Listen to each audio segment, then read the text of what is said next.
आजकल वाईफाई के बिना जिंदगी कैसी होगी सोचकर भी अजीब लगता है ना। सुबह की कॉफी से लेकर रात में मूवी देखने तक हम सब हमेशा कनेक्टेड रहते हैं। लेकिन हवा में तैरते ये जो अदृश्य सिग्नल हैं जो हमें इतनी सहूलियत देते हैं, क्या वो वाकई में पूरी तरह से सुरक्षित हैं? या फिर हमारी डिजिटल जिंदगी एक ऐसे घर की तरह है जिसका दरवाजा हमेशा खुला रहता है? चलिए आज वाईफाई की इन्हीं छिपी हुई कमजोरियों की दुनिया को समझते हैं। तो आज हम क्या क्या समझने वाले हैं? देखिए, हम 5 हिस्सों में इस पूरे मामले की तह तक जाएंगे। सबसे पहले हम समझेंगे कि ये अदृश्य कनेक्शन यानी वाईफाई की बुनियाद क्या है। फिर हम देखेंगे कि कैसे कोई हैकर हवा की तरंगों को सुनकर हमारी बातचीत में घुस सकता है। इसके बाद हम 4 सबसे आम हमलों के बारे में जानेंगे, मतलब हैकर की प्लेबुक को समझेंगे।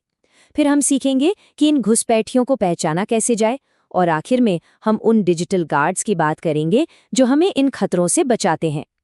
तो चलिए शुरू करते हैं हमारे पहले हिस्से से, हमारे अदृश्य कनेक्शन। देखिए, किसी भी चीज को सुरक्षित करने से पहले ये समझना बहुत जरूरी है कि वो काम कैसे करती है। तो सवाल ये है कि वाईफाई आखिर है क्या? अगर आसान भाषा में कहे तो वाईफाई एक तरह की यूनिवर्सल भाषा है।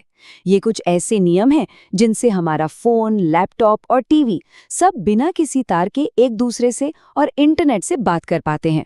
सोचिए, ये एक अदृश्य नेटवर्क है जिसकी भाषा सारे डिवाइस समझते हैं।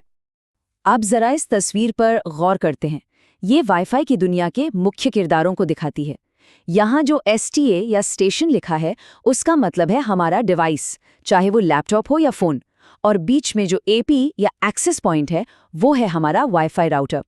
जब हमारा डिवाइस इस राउटर से जुड़ता है तो वे मिलके एक छोटा सा लोकल नेटवर्क बना लेते हैं जिसे BSS कहते हैं।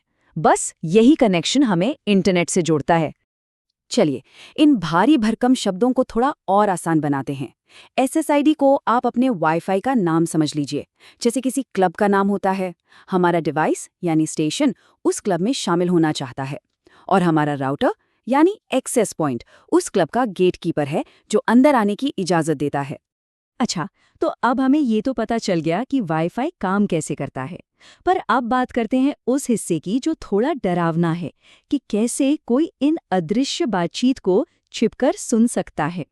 तो वाईफाई की सबसे बड़ी कमजोरी क्या है? वो ये है कि ये हवा में सिग्नल भेजता है, ठीक वैसे ही जैसे एक रेडियो स्टेशन गाने भेजता है। और जैसे कोई भी सही फ्रीक्वेंसी लगाकर गाना सुन सकता है, वैसे ही कोई भी सही टूल से हमारे वाईफाई डेटा को सुन सकता है या स्निफ कर सकता है। ये एक तरह से खुली बातचीत है। हमलावरों के लिए मॉनिटर मोड उनका सबसे बड़ा हथियार है। ये उन्हें नेटवर्क से जुड़े बिना पूरी तरह से चुपचाप एक जासूस बना देता है। मतलब उन्हें क्लब का मेंबर बनने की भी जरूरत नहीं है, वो बस बाहर खड़े होकर सब कुछ सुन सकते हैं। अब सवाल उठता है कि हैकर्स ये सब करते कैसे हैं? जाहिर है उनके पास अपने खास टूल्स होते हैं, एक तरह की डिजिटल जासूसी किट। ये जो नाम स्क्रीन पर दिख रहे हैं, ये कुछ ऐसे ही सॉफ्टवेयर हैं जो हवा में मौजूद नेटवर्क्स को ढूंढ सकते हैं, उनके डेटा को पकड़ सकते हैं और यहाँ तक कि कमज़ोर पासवर्ड को तोड़ने की कोशिश भी कर सकते हैं। तो जब कोई हैकर स्निफिंग करता है तो उसे असल में क्या दिखाई देता है? उसे कुछ ऐसा दिखाई देता है जैसा अभी स्क्रीन पर है। ये टूल आसपास के सभी वाईफाई नेटवर्कों की एक लिस्ट दिखा देता है। कौन से डिवाइस जुड़े हैं, कितना डेटा भेजा जा रहा है, मतलब सब कुछ एक ही जगह पर। ये हवा में हो रही हर डिजिटल बातचीत पर नजर रखने जैसा है। तो ठीक है, हैकर ने ट्रैफिक देख लिया, पर वो इस ट्रैफिक का कर क्या सकता है? यही सवाल हमें सीधे अलग अलग तरह के हमलों की तरफ ले जाता है। चलिए देखते हैं। तो एक बार हैकर के पास ये जानकारी आ जाए तो उसके अगले कदम क्या होते हैं? चलिए हैकर्स की प्लेबुक खोलते हैं और उनके 4 सबसे आम हमलों पर नजर डालते हैं। ये वो 4 मुख्य हमले हैं जिनके बारे में हम अब थोड़ा और विस्तार से बात करेंगे। ये किसी हमलावर की स्ट्रैटेजी बुक की तरह है। इसे ऐसे समझिए, एक्टिव प्रोबिंग का मतलब है कि हैकर जोर से चिल्लाकर पूछ रहा है यहाँ आसपास कौन कौन से वाईफाई नेटवर्क हैं, जबकि पैसिव प्रोबिंग में वो चुपचाप एक कोने में बैठकर बस सुन रहा है कि कौन किससे बात कर रहा है। जाहिर है दूसरा तरीका ज्यादा खतरनाक है क्योंकि उसे पकड़ना मुश्किल होता है। इसको ऐसे सोचिए जैसे किसी कमरे में कोई इतना शोर मचा दे कि कोई एक दूसरे से बात ही ना कर पाए। नेटवर्क तो वही है पर कोई उसका इस्तेमाल नहीं कर सकता, बस कनेक्शन ठप पड़ जाता है। ये एक डिजिटल नकाब पहनने जैसा है। मतलब हमलावर अपने डिवाइस को ऐसा बना लेता है कि नेटवर्क को लगे कि ये तो कोई जाना पहचाना भरोसेमंद डिवाइस है और उसे अंदर आने की इजाज़त मिल जाती है। और अब आता है शायद सबसे खतरनाक हमला, मैन इन द मिडल। इसमें हमलावर हमारे और इंटरनेट के बीच में बैठ जाता है और हमारी हर बातचीत को न सिर्फ सुनता है बल्कि उसे बदल भी सकता है। ये तस्वीर बिल्कुल साफ कर देती है कि ये हमला कैसे काम करता है। देखिए, जो क्लाइंट यूजर है उसे लग रहा है कि वो सीधे असली वाईफाई यानी वैलिड एपी से जुड़ा है, लेकिन असल में वो हैकर के नकली सर्वर से जुड़ गया है। अब उसका सारा डेटा पहले हैकर के पास जाता है और फिर इंटरनेट पर। यही वजह है कि किसी कॉफी शॉप या एयरपोर्ट के फ्री वाईफाई को इस्तेमाल करना इतना जोखिम भरा हो सकता है। तो इतनी सारी बातें हो गईं खतरों की। अब आते हैं सबसे जरूरी सवाल पर, इन हमलों का पता कैसे लगाया जाए। अब बात करते हैं डिफेंस यानी बचाव की रणनीति की। तो हम इन हमलों को पकड़ते कैसे हैं? इसका मूल सिद्धांत है असामान्य चीजों को पहचानना। हम 3 चीजों पर नजर रखते हैं। क्या कोई नया अनजान राउटर यानी एपी दिखाई दे रहा है? क्या कोई जाना पहचाना डिवाइस यानी क्लाइंट अजीब तरह से बर्ताव कर रहा है?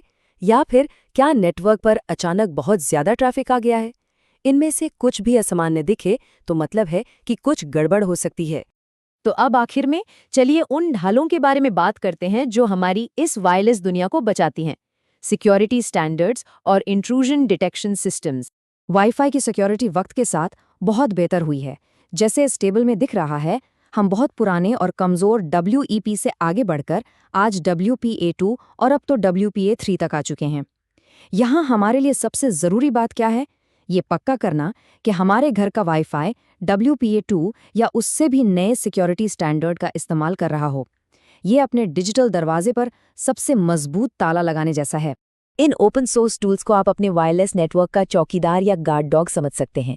इनका काम ही है लगातार नेटवर्क पर नजर रखना और किसी भी संदिग्ध गतिविधि को पकड़ना। तो हम इसी सवाल पर आकर रुकते हैं। हम सब अपने घर के दरवाजे पर तो ताला लगाते हैं, लेकिन क्या हमारी डिजिटल दरवाजे पर यानी हमारे वाईफाई नेटवर्क पर सबसे मजबूत ताला लगा है?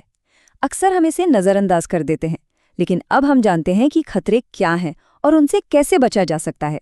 याद रखिए, हमारी डिजिटल सुरक्षा हमारे ही हाथों में है।